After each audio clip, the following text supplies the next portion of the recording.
This is the Bahamas Tonight, the Northern Edition. Good evening, I'm Sabrina Brown. Thank you for joining us. Topping the news tonight, officials of the United States Embassy on Grand Bahama today making a stop at the Ministry for Grand Bahama. They were able to get an idea of recovery and restoration efforts here on Grand Bahama. Italia Hall has the story.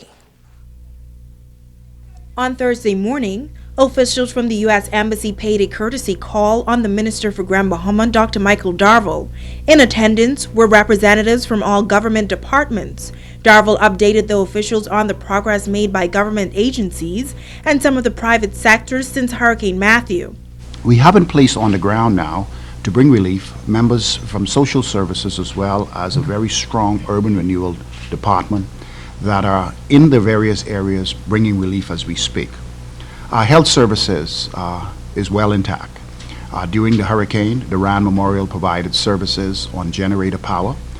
We had a makeshift shelter specifically for those who need special care.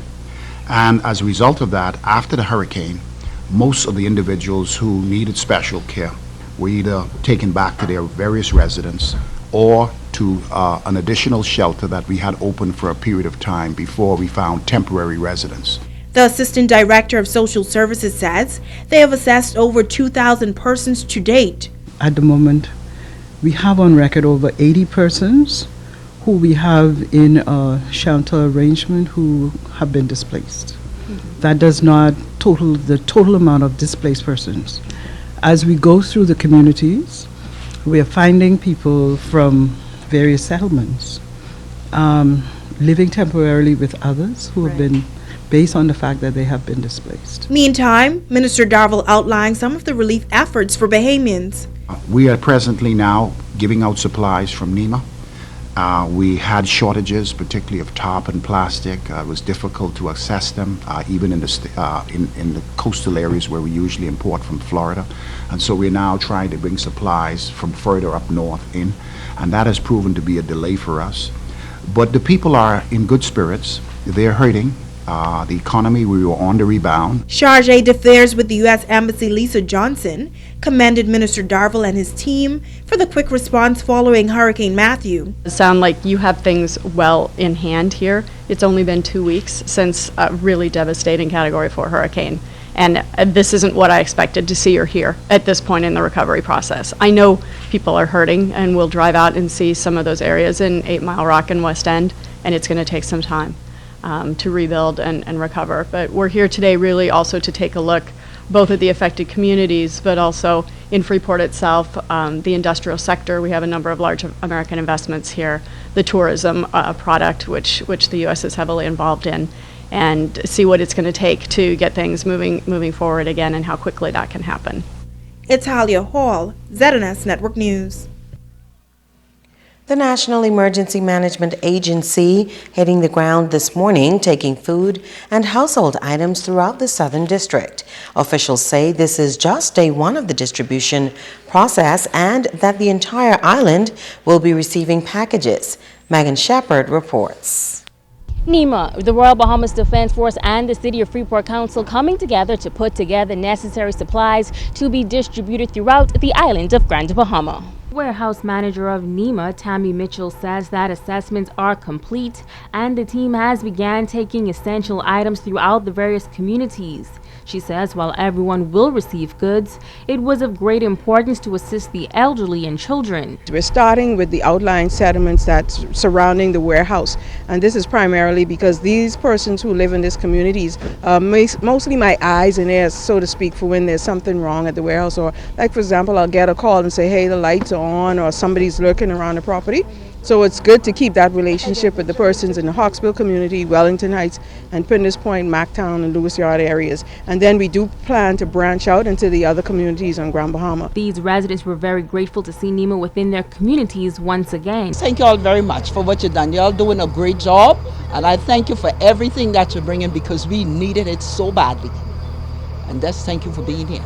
It looked like a little promising now. You see the power place coming around now in the Hawksbill area, around our side, but you know, thank God for that. You know, so that's all I got to say about that. Thank you for everything. And thank NEMA especially.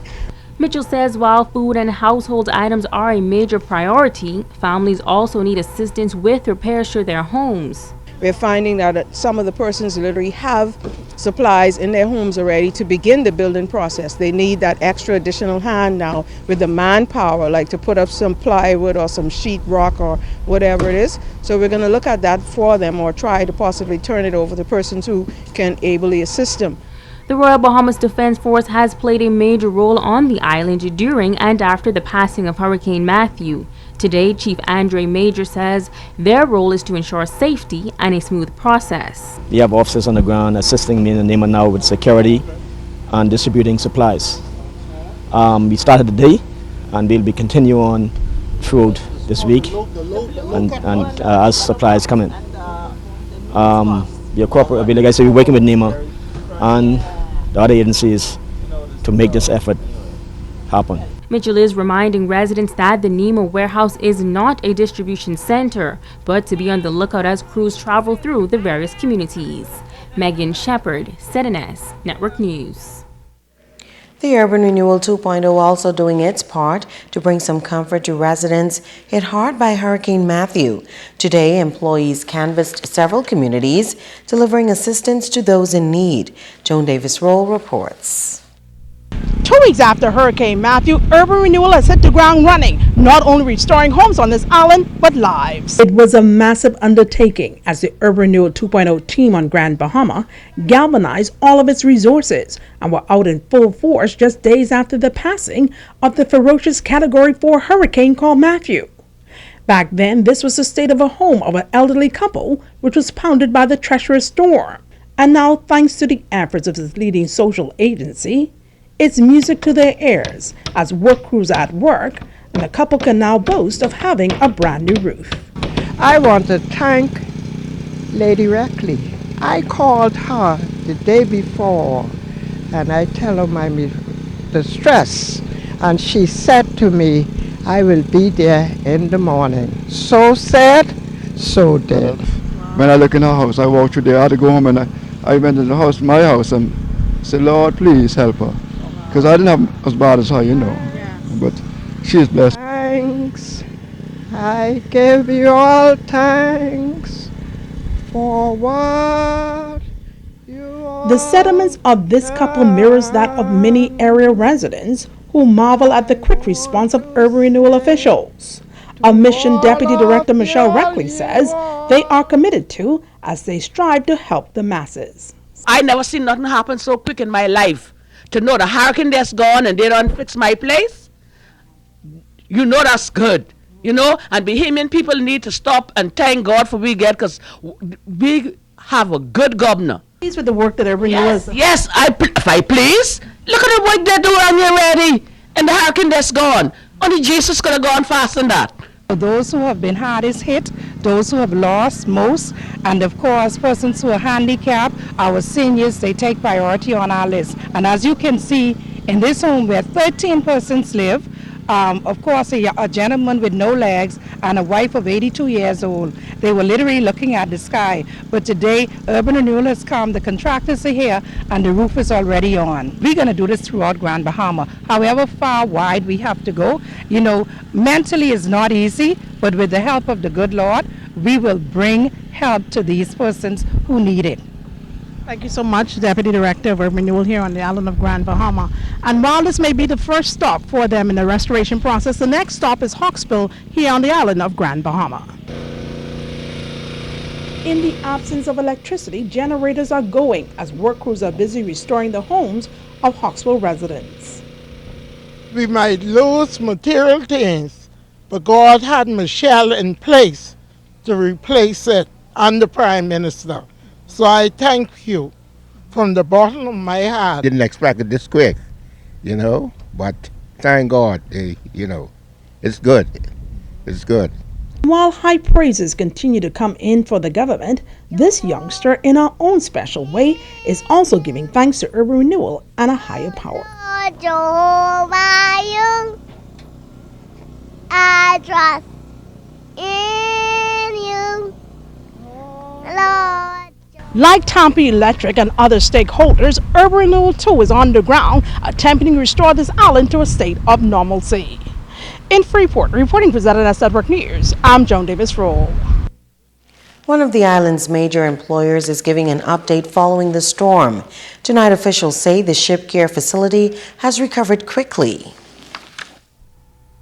Vice President of Sales, Marketing and Project Development at the Grand Bahamas Shipyard, Graham Kauser, says the ship care facility fared well during Hurricane Matthew. And we had minimal damage, basically roofs and some panels coming off the workshops, etc. The facility is now back in full operation. Mechanical manager Wally Smith credits the dedicated staff for helping the company to get up and running just days after the storm. It's awesome to see everybody came together quickly, almost day one after the hurricane. Everybody chipped in, tried to balance the outside world with the shipyard. Kauser is also commending the shipyard's faithful clients for their continued support. We are very fortunate to have Royal Caribbean and Carnival Cruise Line as valued partners. Their support has been unwavering. Not only have they trusted in our ability by bringing one of their largest cruise vessels to the yard less than 10 days after the event, but they have also been totally active in supporting our efforts in their community by sending containers with water and provisions for distribution and to help aid the relief efforts. According to Kauser, the Grand Bahamas Shipyard is assisting another major player in the industrial field that was battered by the Category 4 system. We are offering to take containers off here as opposed to going to container port, etc., just to try and take the burden off the container port, but we're just trying to help everyone in the community. The company is also reaching out to the wider community as the island continues to recover. And all of our apprentices have been out in the community assisting with works to make the schools open and cleaning up, etc. We have provided water and provisions to not only to our employees affected by the storm, but also to churches and other charitable organisations, so they can issue water and provisions to the people and help re-establish the community. The Grand Bahama Port Authority ramping up restoration efforts to get the city back on track. Officials say special emphasis is being directed at the island's tourism product. Italia Hall fills us in. The Grand Bahama Port Authority officials say they had a contingency plan in place, and that is why they were able to launch the restoration process as soon as the all-clear was given. Vice Chairman Sarah St. George says the company is working hard along with other partners to bring restoration and relief to the island. We will be coordinating with the whole private sector and all GBPA licensees to ensure Freeport and our island's resources and manpower, which are not unlimited, achieve the very best we can and with maximum speed and safety. We are also working closely with NEMA and coordinating with the Ministry of Grand Bahama. Chief Financial Officer at the Grand Bahama Port Authority, Deanne Seymour, says they've been throughout the community meeting with licensees and have conducted over 200 surveys so far. The post-hurricane survey asks basically three questions about their damages, about their immediate needs as a business, and also when they will be reopened. And we're really finding that the licensees are very resilient, albeit there is no power, no internet, no telephone in certain areas. These licensees are up and out. President of the Grand Bahama Port Authority, Ian Roll, gave an update on some of the touristic attractions. Kayak and nature tours will also be fully operational by next week, Monday.